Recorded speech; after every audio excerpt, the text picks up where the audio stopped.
Welcome to the Real Estate Espresso Podcast, your morning shot of what's new in the world of real estate investing. I'm your host, Victor Menashe.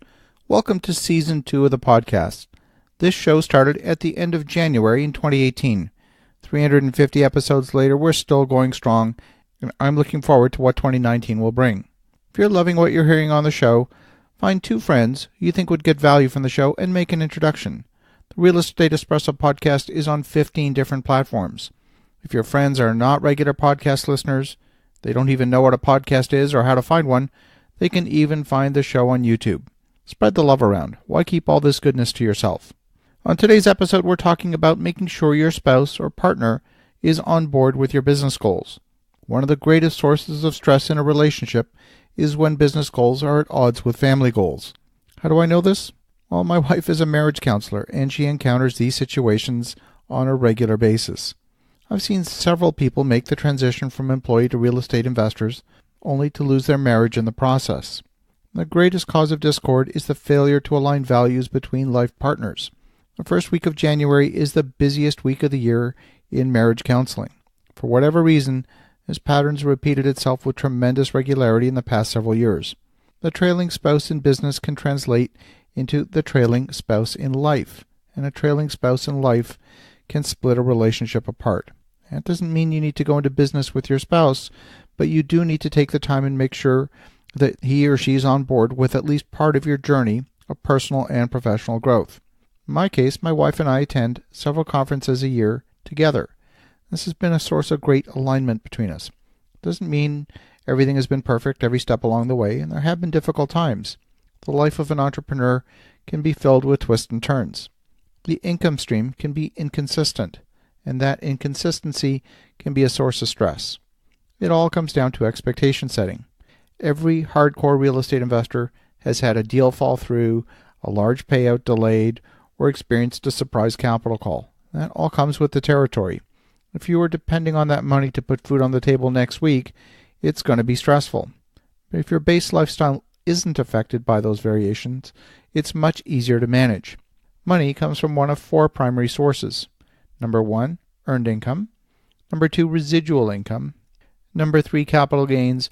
And number 4, the return of invested capital. Apart from employment income, the other sources of money can be terribly inconsistent.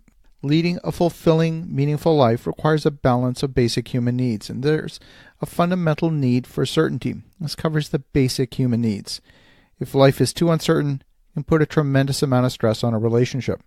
That doesn't mean you can't have uncertainty. In fact, you probably want some uncertainty, otherwise there's no surprise. Life would get very boring.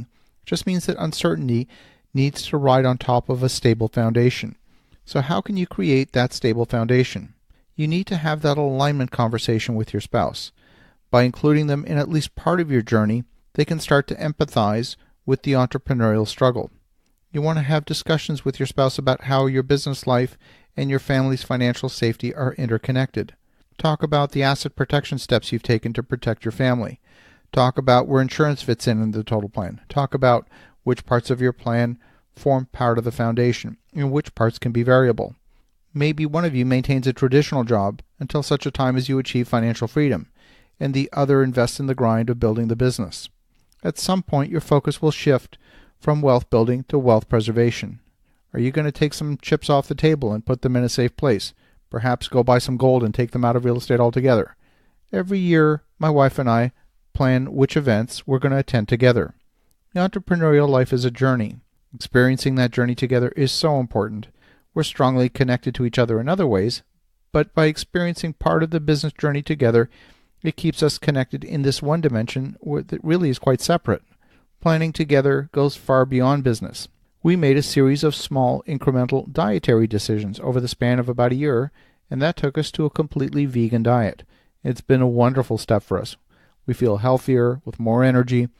The symptoms of inflammation we were experiencing in the past are largely gone, and if we stray from our food choices, we notice it almost immediately. Finally, we plan to spend time together first. As part of our yearly planning cycle, we mark out the time in our calendars for recharging. Whether it's an extended trip or a weekend at the spa, we put periodic events together on the calendar. And these are at least once a month. As you're reviewing your plans for 2019, make sure you include your life partner in your business plans. Have an awesome rest of your day. Go make some great things happen. We'll talk to you again tomorrow.